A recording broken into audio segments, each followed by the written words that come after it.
What are you selling, gents? It is your boy BucketHatSam. We are back again today for another video. Today's video, we're going to be ranking brutally Manchester United's top 20 most expensive signings of all time. And I tell you now, this one is going to be very different to the one that we did previously. We've done it with Arsenal before. This one is more exciting. There are some incredible transfers in it and some absolutely horrific ones. It's going to be quite interesting to see what we think. But let me show you the tier list itself. We've got unreal. We've got good. We've got okay, we've got poor, and we've got geared out. And so that is how we're going to do it. We're going to go from 20th all the way up to number one. So we start off in 20th spot. We have got Juan Mata signed for 44.73 million euros. He went on to play 285 times for the club, scoring 51 goals and getting 44 assists. Now, as a player, I loved him. He was nowhere near as good as he was at Chelsea for the way he was for Manchester United. But still, I think we'll whack him in okay. I think he was a decent player, a decent servant, but realistically, never really hit the heights that everyone expected. He was okay, don't get me wrong. He was not like a world beater. He wasn't somebody that got you really excited. You always want him to do well, just purely because you remember what he could do, and we all knew what he could do. But I don't think he's on the level to say, oh my word, he's in good or unreal. So we'll whack him straight in, middle of the road for now, and leave him there. Next, we have got Delit for 45 million. Now, by the way, there's quite a few in here that are current signings that were made maybe even just this summer alone. So we'll go with those and we'll see how we feel about those because it'll be quite interesting to see what we want to do with these. Each one I might do slightly differently. But with Delit, I'm gonna go okay. Just purely because I feel like it's too early to call. Like it was a signing that really felt weird at the time. He hasn't been too bad this season, but in previous times, I know at Bayern Munich he was starting, and Bayern Munich fans didn't want him to go. But when he first joined, he wasn't great. Then when he was at Juventus, he wasn't great. We haven't really seen him hit the heights that he did from when he was at Ajax. But even still, a very decent player on his day, and has been okay so far this season. Probably one of the better signings that were made in the summer. Next, we have got Rio Ferdinand for 46 million. Top of Unreal. Spoiler alert, he's going to be number one on this list easily. This is mental, by the way, when you think about it, that he is still in the top 20 most expensive signings for Manchester United in their history. 46 million euros at the time. And I could reel off everything he's won, but there's no point. We haven't got all day. This doesn't need to be a 25-minute long video. It speaks for himself. Captain, leader, legend. This guy goes in instantly at number one. No questions asked, no debate. We'll leave it at that. Next, we've got Manuel Ugarte. We've got Ugarte now, 50 million euros for him this season. Again, I feel like it's a bit too early to call, so we'll whack him in okay as well. There's some players that have been there for a little bit longer, so we can talk about them. But again, it feels a bit too early to call whether he's going to be a decent sign or not. So we'll whack him in the middle of the road for okay for now. Next, we've got Anana. Now, Andre Anana is going straight into poor for me. Now, the reason why, hear me out, 50.2 million was spent on him. They got rid of David De Gea, the previous Golden Glove winner. I know Anana gets a lot of clean sheets and he has done, but he has cost them so much on the big stage. So many times in the Champions League, so many times in the league, in the cup. There are so many moments we can cast our minds back to think about it and to remember mistakes. And when you look at the majority of this listing, how many of these players can you say have been dropped?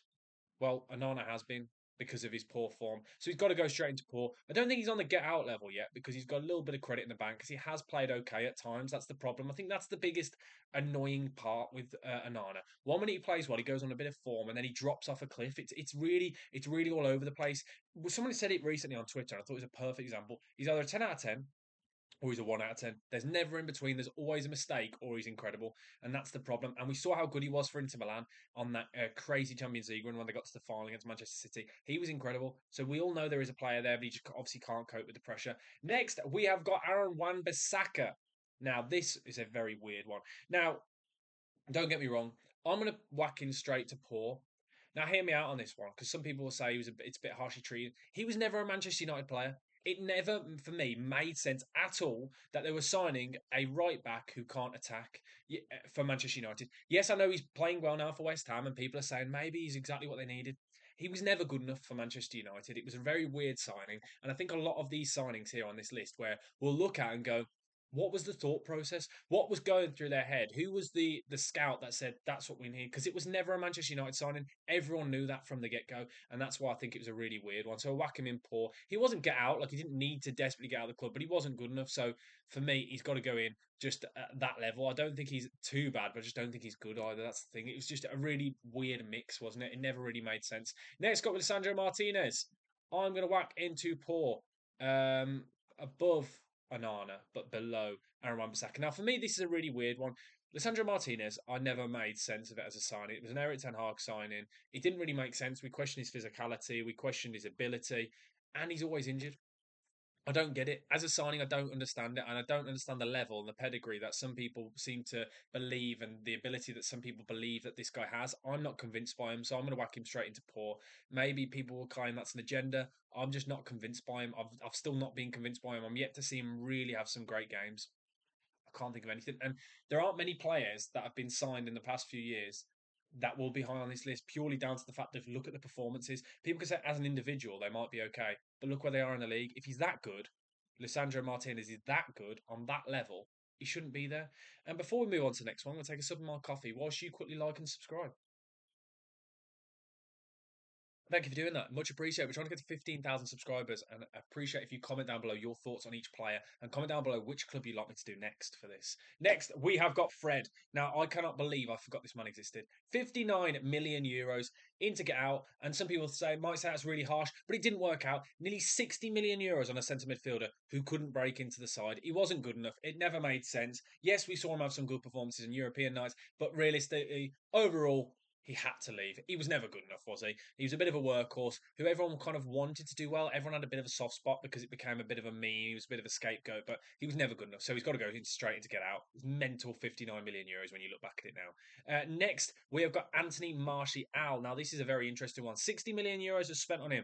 317 appearances, 90 goals, and 54 assists. Now, this is a really difficult one because what I find with Anthony Martial, he can split his career into his Man United career into three sections. The first section when he first broke through, where we all thought, okay, this guy might be quite decent. This guy had something about him. You think about those goals against Liverpool, those iconic moments. Then injuries happened, and then he kind of fell off the face of the planet. Then in COVID, he came back and had that incredible season, and then he dipped again. Lots of injuries. So overall, I'm going to whack him in the top of poor.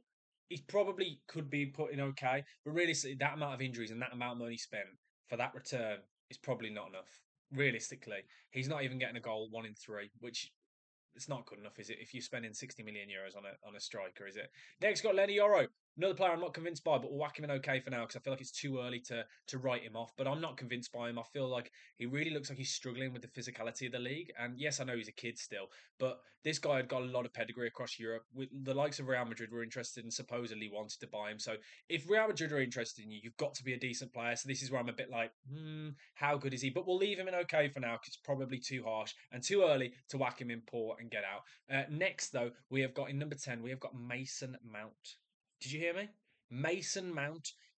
I can't speak. 64.2 million euros was spent on Mason Mount for him to get 1 goal and 1 assist in 39 appearances. Absolutely horrific. Bottom of get out for me. This has been one of the worst signings because at least with Fred, he gave you something. He was available. Mason Mount is never fit, and when he's fit, he doesn't seem like he's interested. This was a really weird sign at the time. Everyone said if they can get Mason Mount playing the way he was before, then maybe. But we've not seen anything to show that he's ever going to come back. And it's a shame because I really liked him in the England setup. He was incredible for Chelsea at one point where he was getting nominated for Player of the Season. The Premier League was incredible, wasn't he, at that time with Thomas Tuchel? But he's just gone. It's just completely gone. And it's a real shame, but he's got to go and get out because it's been a horrific signing for Manchester United. There's not one moment where you can think of, okay, this guy's been pretty decent for them. I can't think of any moments at all. Can you? Please let me know if you can. Next, got Bruno Fernandes. Second in Unreal. Bruno Fernandes for me is an incredible signing. For 65 million euros, what he gives you is amazing. I think he's one of the most underrated players in the Premier League because people like to joke about that he's not a leader and things. I think he's a leader. I really do, and I really like him as a player. This season, I've kind of really changed my thoughts on him. Before, I used to think he used to moan and things, but I think it's because he cares. I think it's because he's demanding more from the rest of his team. He is a leader, and he leads by just effort and performance on the pitch. And this season, he's been absolutely incredible. 17, I think 17 or 18 goal contributions so far in the Premier League this season alone, which is an incredible kind of numbers to be able to put up in a struggling side like he is. And I think the biggest thing for me, there's so many times this season where he's just completely dragged the team by the scruff of its neck on his own. And there are not many players in this list that can do that. And I think it's mad when you look at this already. We've got two on Unreal, nobody in good. The rest, all meh signings. Mental, isn't it, when you think of it like that? But yeah, definitely an Unreal. Second to Ferdinand. Ferdinand will always be number one. There's no debate in that. Let's be honest. Next, we have got Casemiro. 70.65 million euros was spent on him. For me, probably below Anthony Martial, but in poor. He's not get out. Don't get me wrong, because he's a good player, and he has it. I know, is he? No, we'll whack him in the bottom of poor. Actually, now I'm thinking about it, he's a good player, but this is the problem. We are doing what I've just done there is exactly what we tend to do as football fans. We think about how great he was at Real Madrid. The name itself carries so much weight, but Man United made no sense. Everyone was going, "Why on earth are they giving such a big contract? Why on earth they spent so much money on a bloke who's been deteriorating?" There's a reason why Real Madrid sold him. If he was as good as everyone thought he was, or already had been in his previous years, then Real Madrid would not have sold him for the amount they did. But they did, and it just doesn't make sense. Decline is really sad because he was a great. At one point, he's arguably the best holding midfielder on the planet. There's an argument. There's definitely an argument when he was winning. Was it three Champions Leagues in a row? He was a part of that midfield. Cruz, Modric, and him in the middle. It was incredible. But we've not seen that at Manchester United. He's nowhere near good enough. So I'm a West Bromwich Albion fan, by the way. I just need to add that. So there's no real bias here whatsoever. So Casemiro in the bottom of poor. He's not on that level of the get out players, but still not good enough. Next, we've got Di Maria. 75 million euros to play 32 times. Mental. This signing I was excited for this. When he signed for Real Madrid, everyone was like, oh, what's going to happen with this? This guy was an exciting player. Everyone loved watching him play in Europe. He was incredible for Real Madrid at the time. Really exciting player. It felt like they were going forward. It was Louis van Gaal signing, and everyone thought, okay, this is a big name. This is a huge move. 32 appearances, 4 goals, 11 assists. Not a bad return, but the signing itself was horrific. He wanted to get out, so we're going to whack him in get out because realistically, they spent 75 million euros on a bloke who literally stayed there for one season and was like, I can't deal with this. I need to get out. So it doesn't. You've got to put in get out. Yes, you can't really talk about the one season in isolation because at least with the rest of these players, we've got more to go off. Where he literally had one season was like, nah, I'm done. I'm out. It's mental, isn't it? So you've got to whack him and get out. Even though I was really excited to see him play and seeing what he's done in the rest of his career has been incredible. Now back at Benfica as well. He's had a great career and he's a very underrated player as well, in my opinion. Big game player as well for Argentina and PSG and things like that. We've seen him so many times step up on the big stage. Next, we've got Hoyland. Get out. It's got to be get out. Now, people may disagree with me. People may think I'm being harsh here because with some of these, he was signed before the rest of these, but I don't get it at all. I still haven't yet to see anything from him to show that he's a good player. 77.8 million. 77.8 million. How mental that is. It's ridiculous. And his goal return is not great. His goal return wasn't great before. So it didn't really make sense as a signing for me. Maybe he make him good, but I'm saying it now. I can't see it. I'm yet to see anything from him to suggest that he's a good player to warrant nearly 80 million euros. It's mental. I don't get it as a signing. So definitely need to get out. But at least with the rest of these, he's better than these guys because they're just, yeah, we'll just leave the rest in there. There's a lot of players in get out. It's quite interesting comparing this to the Arsenal one I did because I think there was only a couple of players in get out. Whereas look at this, there's nobody in good yet. Still nobody in good, but we will change that. Don't you worry about our next player. 84.7 million. We've got Lukaku. 98 appearances for the club, 42 goals and 12 assists. I'm going to put it there now. I'm going to whack him into good.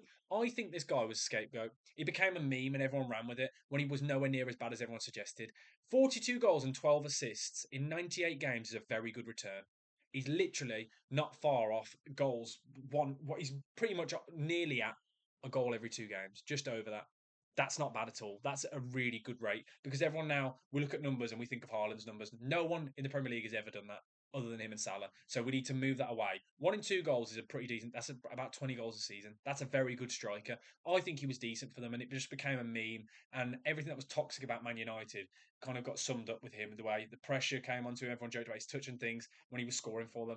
I think he was a lot better than a lot of people like to make out. So I'm whacking him into good. Probably at the top of good. Maybe we might add some more players in there. Who knows? Next, we have got Jadon Sancho for 85 million euros. Straight to get out. Now, the reason why I'm putting him at the bottom of this list is purely because of the fee. The fee is mental, and he has been absolutely atrocious since joining Manchester United. And you just think, I just can't get my head around how bad it got, and how not only is this a bad signing, but it's also a bad sign in the sense of how much it disrupted, how much it caused. Well, it potentially you could argue it caused Eric Ten Hag to get sacked as well. The whole of that saga, just it was such a toxic signing, and the fact that he still plays at Manchester United, and at the time of recording, Chelsea is still trying to find a way that he can go back to Manchester United. They don't want. They've got an obligation. They're trying to pay to send him back, which is mental. Like think about that. Just sit and think. That is mental. So yeah, he's got to go in the bottom of get out for me. Simply not good enough. A really weird signing. One that everyone was excited about, but still realistically, bar Dortmund, we've never really seen him perform. Even at Chelsea, he can do it in the Conference League, but that's about it. And Chelsea don't rate him either. Next, we have got Harry Maguire, 87 million euros. Good. Okay. I'm going to whack him in the bottom of good. I think he's been a good signing. I think now he's been a good servant for Manchester United. Always delivers. You think about that game against Leon, he's the one who turns up at the end. I think Maguire is, again, another player like Lukaku that kind of sums up the situation at Manchester United where he's a decent player. He's been very good at times. But there's so much more unnecessary pressure being put on him, and so many people that are adding kind of pressure to just talk about him. It became a bit of a meme, and again, it became centre of attention. It became a talking point when it didn't need to be as big a talking point as it became.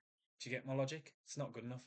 Next, we've got Anthony. Now, Anthony's a really weird one. We're talking about Manchester United now. If it was a Real Betis thing, we'd have him in Unreal because he's incredible for them at the minute. The numbers he's been putting up and the performances he's been incredible. But where do I want him on this list? Sorry, I just accidentally scrolled.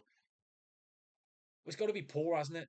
I know it's got to be in Get Out. He doesn't want to be there, and some of the performances and some of the times we've seen him strop and things, he quite clearly didn't want to be at Manchester United. It became really toxic. He didn't like being played at left back at times and things. The whole thing's really toxic. It's best for both parties just to separate, just to move away. 95 million euros are spent on him. Mental.